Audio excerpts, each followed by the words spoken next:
Hello everyone, स्वागत है आपका मेरे यूट्यूब चैनल में। आज का ये जो वीडियो है बहुत ही स्पेशल टॉपिक पे है। जैसा कि आपको पता है कि सीवीटी का आंसर की जो आ गया है रिलीज हो चुका है। और आंसर की में बहुत ज़्यादा दिक्कत भी है, मतलब बहुत क्वेश्चन गलत भी है। जैसे कि हिंदी में लगभग 35 क्वेश्चन गलत, 35 में से 25 क्वेश्चन गलत है। तो सभी को चैलेंज तो करना पॉसिबल भी नहीं है, क्योंकि दो सौ रुपये एक एक का है और नॉन रिफंडेबल फी है। तो आप चैलेंज भी नहीं कर सकते हैं। एनटीए ने बोला है कि आप क्या कर सकते हैं, उसके मेल आईडी पे मेल कर सकते हैं। तो मेल आईडी मैं डिस्क्रिप्शन में मेंशन कर दूंगा।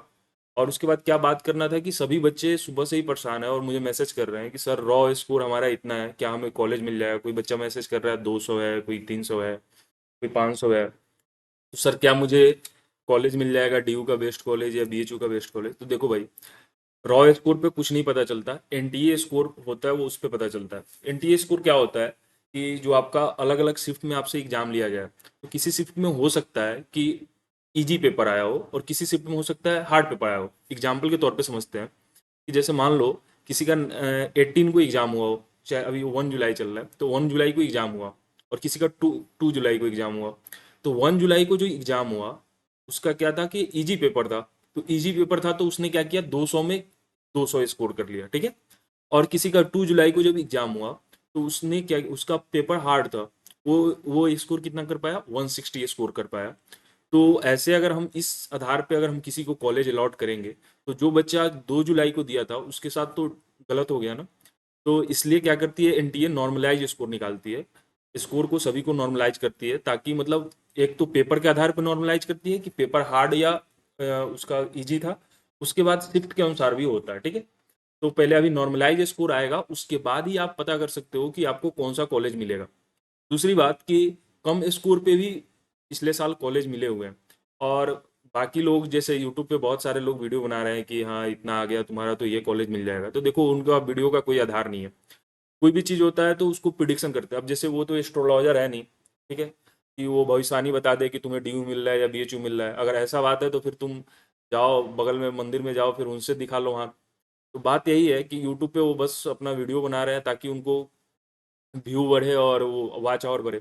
अगर ये देख के वीडियो पे आए हो थंबनेल देखकर और ये डिस्क्रिप्शन देखकर तो फिर दिक्कत है। देखो क्या होता है, जब तक नॉर्मलाइज स्कोर नहीं पता चलेगा तुम्हें, तब तक कोई बता नहीं सकता कि आपको कौन सा कॉलेज मिलेगा। तो थोड़ा भी इंतजार करो कि नॉर्मलाइज स्कोर आ जाए, जब मतलब रिजल्ट आएगा उसके बाद आपके हाथ में नॉर्मलाइज स्कोर होगा। हाँ, अभी तक क्या कर सकते हो कि आप प्रेफरेंस सीट पे आप अपना ध्यान दे सकते हो। एक आइडिया लग गया होगा कि आपको कि आपका जो स्कोर है वो रॉ स्कोर कितना है, ठीक है। तो रॉ स्कोर कितना है उस अनुसार से थोड़ा आइडिया लग जाएगा। जैसे कि मान लो अगर किसी का 200 है 800 में, जैसे ड्यू ने बता रखा है कि हमें क्या चाहिए कि एक जनरल टेस्ट चाहिए और 3 हमें चाहिए डोमेन।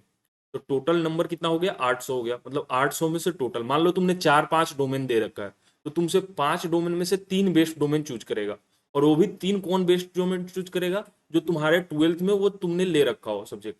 अब मान लो कि तुमने क्या ले रखा है, पॉलिटिकल साइंस ले रखा है, हिस्ट्री ले रखा है, ज्योग्राफी ले रखा है। 3 तुमने 12th क्लास में ये तीनों सब्जेक्ट पढ़ा है। और तुमने क्या किया कि डोमेन में पॉलिटिकल साइंस, हिस्ट्री, ज्योग्राफी और उसमें साथ में भी इकोनॉमिक्स चूज कर लिया। अब सीयूईटी में तुमने 4 पेपर डोमेन के दिए तो चारों के कैलकुलेट नहीं होंगे तुम्हारे मार्क्स, सिर्फ 3 के कैलकुलेट होंगे। और वो भी उस 3 के कैलकुलेट होंगे जो तुमने क्या किया है कि 12th में उसका एग्जाम दिया, मतलब 12th उससे पढ़े हो। अगर मान लो 12th में चारों सब्जेक्ट से पढ़े हो, इकोनॉमिक्स, पॉलिटी और उसके बाद हिस्ट्री और उसका ज्योग्राफी से, तो इस चारों में से तुम्हारा जो 3 बेस्ट होगा, मतलब जिसमें तीनों में जो सबसे ज्यादा स्कोर किए होगे उस डोमेन को चूज कर लिया जाएगा, ठीक है। और उसके बाद एक इंग्लिश कंपलसरी है तो इंग्लिश कंपलसरी को चूज किया जाएगा। मतलब तुम्हारे पास 4 सब्जेक्ट हो गए। जब 4 सब्जेक्ट हो गए, एक सब्जेक्ट में कितना मार्क्स है, 200 मार्क्स है, तो 4 सब्जेक्ट का टोटल 800 होगा। तो एक मोटा मोटी तौर पे अंदाजा लगा सकते हो कि नॉर्मलाइज स्कोर जो होता है वो 735 प्लस अगर होगा तो तुम्हें क्या होगा, नॉर्थ कैंपस मिल रहा होगा, ठीक है, पिछले साल के हिसाब से। उसके बाद क्या हो सकता है, तुम्हें साउथ कैंपस लगभग जो होगा 620 प्लस में मिल रहा होगा, ठीक है। उसके बाद ऑफ कैंपस बाकी नीचे भी मिल जाते हैं, साउथ कैंपस भी बाकी मार्क्स पे भी मिलते हैं कभी कुछ कॉलेजेस। और थोड़ा लास्ट तक इंतजार करोगे, जैसे काउंसलिंग जब स्टार्ट होंगे तो जब कॉलेज मिलना शुरू होता है 1 राउंड 2 राउंड 3 राउंड, तो लास्ट तक अगर रुके रहोगे तो कॉलेज मिलता भी है। बाकी लोग क्या कर रहे हैं, बाकी लोग पिछले साल का आधार निकाल रहे हैं। पिछले साल सीयूईटी क्या हुआ था कि सीयू सीएट एग्जाम का नाम था, सीयू सीईटी, ठीक है। उसके बाद क्या हुआ, उसको केंद्र सरकार ने इसका नाम चेंज किया, सीयूईटी लाया नाम को। उसके बाद इसमें बहुत सारे यूनिवर्सिटी फिर से नए नए ऐड हुए। ठीक है। अब जब यूनिवर्सिटी नए नए ऐड हुए तो क्या हुआ, इसको पहली बार जब एग्जाम लिया जा रहा था इतने बड़े लेवल पे, तो पिछले साल जो क्वेश्चन था उसे इजी किया गया था। ठीक है। अब ये दूसरी बार जब एग्जाम लिया गया तो थोड़ा ये हार्ड एग्जाम हुआ पिछले साल के कंपेरिजन में। ठीक है। तो आप अगर, बाकी लोग क्या कर रहे हैं कि पिछले साल बाकी लोग से पूछोगे कि सर आप कैसे बता दे रहे हो कि रॉ स्कोर के अनुसार से कॉलेज मिल जाएगा, तो बाकी लोग क्या कर रहे हैं, पिछले साल का डाटा उठा रहे हैं और उसके हिसाब से बता रहे हैं। तो उसके हिसाब से बताना कोई हमें फेयर नहीं लगता, क्योंकि इस साल जो था पेपर पिछले साल के अनुसार से थोड़ा हार्ड आया हुआ था। ठीक है। तो आप ऐसे कभी जज नहीं कर सकते कि सर पिछले साल ऐसा था इस साल ऐसा होगा। तो आप थोड़ा इंतजार करना ही सबसे बेहतर है। बहुत बच्चे का सुबह से मैसेज आ रहा था, तो मैं सोचा था लाइव आने का, किसी कारण से लाइव नहीं आ पाया। तो मैं आपसे बात कर रहा हूँ, आप परेशान नहीं होना है, कहीं भी किसी यूट्यूब चैनल पे नहीं सर्च करो कि मुझे कितना स्कोर आएगा तो मुझे कौन सा कॉलेज मिल जाएगा। आप सबसे ज़्यादा मेहनत कर सकते हो अपने प्रेफरेंस सीट पे। मैं बार बार कह रहा हूँ प्रेफरेंस सीट बनाओ। और अगर तुम्हें लगता है कि प्रेफरेंस सीट मैं भी तैयार कर दूँ, तो मैं भी किसी कुछ कुछ कॉलेज का मैं भी खुद से एनालाइज करके तैयार किया हूँ, लेकिन मैं रिलीज नहीं कर रहा हूँ ताकि आप लोग खुद से थोड़ा मेहनत करें, सर्च करें। रिलीज करूंगा आज या कल में, थोड़ा मेरा और रिसर्च मतलब थोड़ा सही से हो जाएगा तो मैं फिर से रिलीज करूंगा कि कौन कौन से सब्जेक्ट के लिए। और सभी सब्जेक्ट के लिए पॉसिबल भी नहीं है, क्योंकि डीयू में बहुत सारा कोर्स कॉलेज है और बहुत सारे कोर्सेज भी हैं। तो आप लोग भी कुछ कोर्सेज के क्या कीजिए, खुद से आप सर्च कीजिए। हाँ, प्रेफरेंस सीट के लिए आप सर्च कर सकते हैं, सभी यूट्यूब चैनल देखिए, लेकिन इसके लिए नहीं देखिए कि रॉ स्कोर पे मुझे कौन सा कॉलेज मिलेगा। भाई, रॉ स्कोर पे कॉलेज नहीं मिलेगा। ये झूठ बना रहे हैं तुम्हें सिर्फ व्यू बढ़ाने के लिए, और तुम्हारा भी टाइम जाया जा रहा है। तुम उसके अनुसार अगर टाइम लगा लो प्रेफरेंस सीट पे, और प्रेफरेंस सीट तुम अपना अच्छा कर लेते हो, तो तुम्हें अच्छा से अच्छा कॉलेज मिल जाएगा। ठीक है। और लास्ट तक रुकोगे तो लगभग कॉलेज मिल जाएगा, 200 तक पे भी कॉलेज मिले हैं। ठीक है। इसलिए घबराना नहीं है। देखो, नॉर्मलाइज स्कोर में क्या होगा, तुम्हारा भी स्कोर बढ़ सकता है, जिसका कम है उसका भी बढ़ सकता है। तो ये ध्यान से हटा देना है। जिनके पास सैंपल है वो पिछले साल का सैंपल है। उसके बाद मैं खुद एग्जाम दिया हूँ। पिछले साल क्या होता था कि आपके जब भी आपका एडमिशन होगा तो आपके पोर्टल में ओपन होगा सभी चीजें, आप ही को सिर्फ पता चलेगा, आपके दोस्त को भी पता नहीं चलेगा।